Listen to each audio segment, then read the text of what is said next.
റംസാൻ മാസം ആരംഭിക്കുന്നതിന് മുന്നോടിയായി വിവിധ തരത്തിലുള്ള നിർദ്ദേശങ്ങളാണ് സൗദി അറേബ്യൻ ഭരണകൂടം പ്രഖ്യാപിച്ചുകൊണ്ടിരിക്കുന്നത്.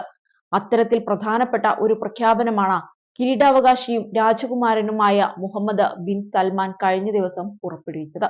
അതായത് റംസാൻ മാസത്തിൽ സൗദി അറേബ്യയിലെ പള്ളികളിൽ ഇഫ്താറുകൾ നിരോധിച്ചിരിക്കുന്നു എന്നതാണ് പുതിയ മുന്നറിയിപ്പ്. മാർച്ച് 11-ന് ആരംഭിക്കുന്ന റംസാൻ മാസം ഏപ്രിൽ 9-ന് അവസാനിക്കുമെന്നാണ് പ്രതീക്ഷിക്കുന്നത്. മാസം കാണുന്നതിന് അനുസരിച്ച് ഇത് വ്യത്യാസപ്പെടും. സൗദി അറേബ്യയിലെ ഇസ്ലാമിക കാര്യ മന്ത്രാലയമാണ് റമദാൻ മാസത്തിൽ പള്ളി ജീവനക്കാർ പാലിക്കേണ്ട ഒരു കൂട്ടം നിർദ്ദേശങ്ങൾ പുറപ്പെടുവിച്ചിരിക്കുന്നത്. ഇഫ്താർ വിരുന്ന് സംഘടിപ്പിക്കുന്നതിന് സാമ്പത്തിക സംഭാവനകൾ ശേഖരിക്കുന്നതിൽ നിന്ന് ഇമാമുമാർക്കും മുഅജ്ജിനുകൾക്കും നിയന്ത്രണം ഏർപ്പെടുത്തിക്കൊണ്ട് മന്ത്രാലയം ഉത്തരവുകൾ പുറപ്പെടുവിക്കുന്നുണ്ട്. ശുചിത്വവുമായി ബന്ധപ്പെട്ട ആശങ്ക മുൻനിർത്തിയാണ് മന്ത്രാലയം പള്ളികളിൽ ഇഫ്താർ വിരുന്ന് സംഘടിപ്പിക്കുന്നതിന് നിരോധനം ഏർപ്പെടുത്തിയിരിക്കുന്നതെന്നാണ് റിപ്പോർട്ടുകൾ പറയുന്നത്. പള്ളികൾക്കുള്ളിൽ ഇഫ്താർ വിരുന്ന് നടത്തുമ്പോൾ ശുചിത്വം ലംഘിക്കുന്നതിനെ കുറിച്ചുള്ള പ്രശ്നങ്ങൾ ഉന്നയിച്ച നോട്ടീസിൽ പള്ളികളുടെ മുറ്റത്തോ പ്രത്യേകം തയ്യാറാക്കിയ മറ്റ് സ്ഥലങ്ങളിലോ വിരുന്നുകൾ സംഘടിപ്പിക്കുന്നതിന് മേൽനോട്ടം വഹിക്കാൻ ഇമാമിനോടും മുഅസ്സിനോടും നിർദ്ദേശിക്കുകയും നോമ്പുതുറ അവസാനിച്ച ഉടൻ തന്നെ ശുചിത്വം ഉറപ്പാക്കാനുള്ള ഉത്തരവാദിത്തം അവരോട് ഏറ്റെടുക്കാനും നിർദ്ദേശിച്ചിട്ടുണ്ട്.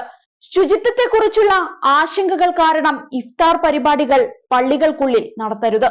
അതിനാൽ താൽക്കാലിക മുറികളോ ടെന്റുകളോ മറ്റും ഉപയോഗിക്കാതെ പള്ളികളുടെ മുറ്റത്ത് ഉചിതമായ സ്ഥലം ഒരുക്കി ഇഫ്താർ നടത്തണം. ഇമാമിന്റെയും മുഅസ്സിന്റെയും ഉത്തരവാദിത്തത്തിലായിരിക്കണം ഇത്. നോമ്പ് തുറക്കുന്നയാളുടെ കടമയോടെ ഭക്ഷണം കഴിച്ചയുടൻ തന്നെ സ്ഥലം വൃത്തിയാക്കുക എന്നാണ് മന്ത്രാലയം പുറപ്പെടുവിച്ച നോട്ടീസിൽ പറയുന്നത്. പള്ളി പരിസരത്ത് ക്യാമറകൾ ഉപയോഗിക്കുന്നതും മന്ത്രാലയം നിരുത്സാഹപ്പെടുത്തുന്നുണ്ട്. ഇമാമിന്റെയും മറ്റുള്ളവരുടെയും നമസ്കാരം റെക്കോർഡ് ചെയ്യാൻ അവ ഉപയോഗിക്കരുതെന്നും നിർദ്ദേശമുണ്ട്. ഇത് വിശ്വാസികളെ ബഹുമാനത്തെ ദുർബലപ്പെടുത്തുന്നു. സോഷ്യൽ മീഡിയ ഉൾപ്പെടെയുള്ള മാധ്യമങ്ങളിൽ പ്രാർത്ഥനകൾ സംപ്രേഷണം ചെയ്യരുതെന്നും മന്ത്രാലയം ഉത്തരവിറക്കി. അതിനാൽ പ്രാർത്ഥന സമയങ്ങളിൽ മസ്ജിദ് പരിസരത്ത് ക്യാമറകൾ അനുവദിക്കില്ല.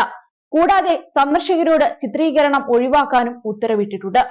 ഈ നിർണായക കാലയളവിൽ ലീവ് എടുക്കാതിരിക്കാനും സമയനിഷ്ഠ പാലിക്കാനും ഉദ്യോഗസ്ഥർക്ക് നിർദ്ദേശം നൽകിയിരിക്കുകയാണ് ഭരണാധികാരി.